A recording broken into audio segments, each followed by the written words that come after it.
This is the seal of Brandeis University. The seal states truth unto its innermost parts.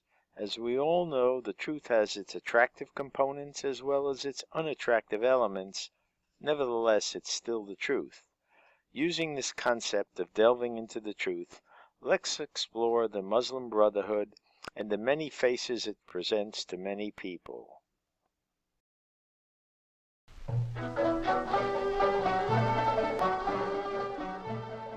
In exploring the Muslim Brotherhood, or MB, this presentation provides over 20 footnotes.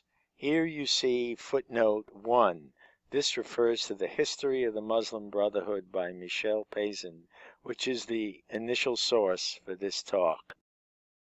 To present its positive face, the Muslim Brotherhood provides medical, social services, and supplies to the needy, particularly when the government fails to meet these needs.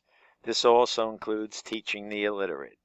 Today, the Muslim Brotherhood officially disavows violence, but we'll have more on that later. With all of the worthy endeavors of the Muslim Brotherhood, it should be recognized that these activities provide a cover for their extracurricular Muslim Brotherhood undertaking. Egypt was a protectorate of France and England. In 1921, Britain imposed martial law after strikes and violence. 7 years later, the Muslim Brotherhood was founded. Later, army officers overthrew the king. Nasser became president. In between two wars with Israel, Sadat became president. After a perceived Egyptian victory over Israel, Sadat negotiates a peace treaty with Israel. This was followed by Sadat's assassination by an affiliate of the Muslim Brotherhood. Going back to 1928, the Muslim Brotherhood was founded by Hassan al-Banna. He acknowledged the significant scientific accomplishments of the West, but was very critical of the moral decline of Europe and the U.S. His solution to correct this situation was called the Straight Path to Islam, which incorporated violent jihad and martyrdom. It also included anti-Semitism as illustrated by giving translations of Mein Kampf to Bosnian Muslims and characterizing Jews as devil-worshipping enemies of Allah. Sayyid Qutb believed that any society that didn't base itself solely on obedience to God's will was ignorant. Muslims could either be at peace or war with the rest of the world. Given these strident statements, the Muslim Brotherhood's motto was understandable. The first 3 lines are a reasonable statement for a religion. However, the next 2 lines regarding jihad and dying are in the extreme. The Muslim Brotherhood has a very well-conceived strategy called the Islamic trend. It has 2 components, direct and indirect. The direct component creates local groups of trade or specialists to advance Muslim Brotherhood political and social goals. The indirect component recognizes that direct violence can have negative consequences such as terrorism is not appreciated by many, assassination of its leadership, being banned as a political party, as the Muslim Brotherhood was, and jail terms for perpetrators. As a result, after the Sadat assassination, the Muslim Brotherhood stopped direct terrorist acts, but did engage in indirect terrorist acts such as funding terrorist organizations. On the positive side, or constructive side, the Muslim Brotherhood created 2,000 branches in Egypt in 20 years and 70 branches outside of Egypt. Thousands of people devoted their time to bettering the life of the poor and needy Egyptians.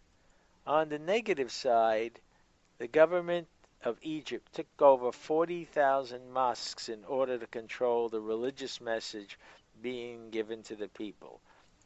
In 1994, the Muslim Brotherhood reached its height of influence. In the next year, 81 of its members were arrested. One face of the Muslim Brotherhood is illustrated by Moaz Abdel Karim, who represents the young pro-democratic, pro-women's rights factions of the Muslim Brotherhood, who believe in equality of men and women and who want to create a democracy. On the other side is Mohammed Badi, representing the older, conservative, pro-jihad faction. They wish to bar women and Christians from becoming president.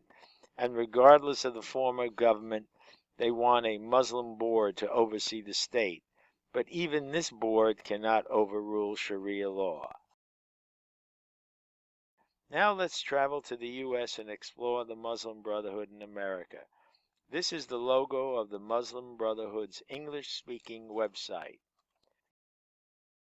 In the U.S., there are at least 47 organizations affiliated with the Muslim Brotherhood. This chart shows 7 with the founding date of each. We're going to focus on 2 in particular, the Holy Land Foundation and CARE, the Council on American Islamic Relations. The stated public Muslim Brotherhood goals in the United States are threefold. The first 2 are rational goals for any religious organization to expand its base and present its religion as a way of life alternative.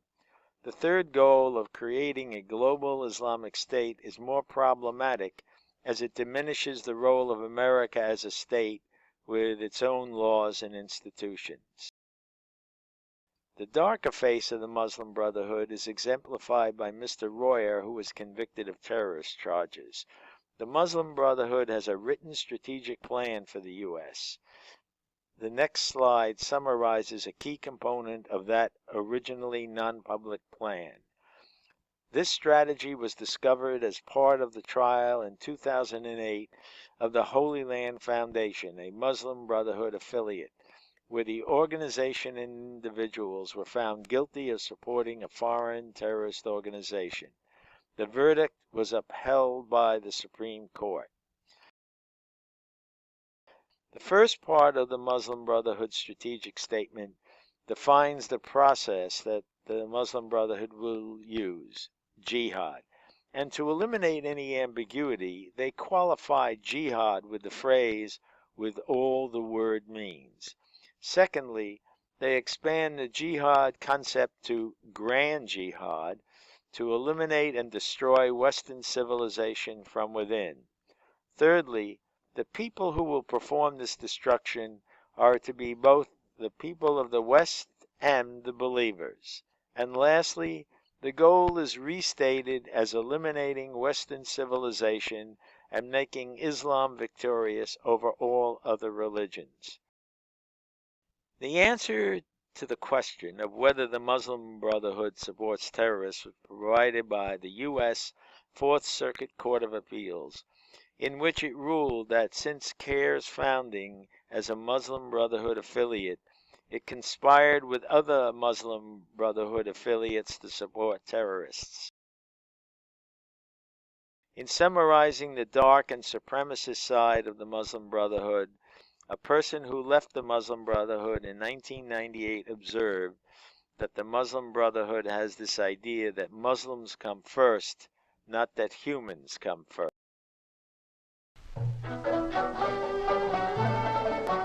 Now we have a concluding question for you. Is the Muslim Brotherhood a force for good, harm, or both?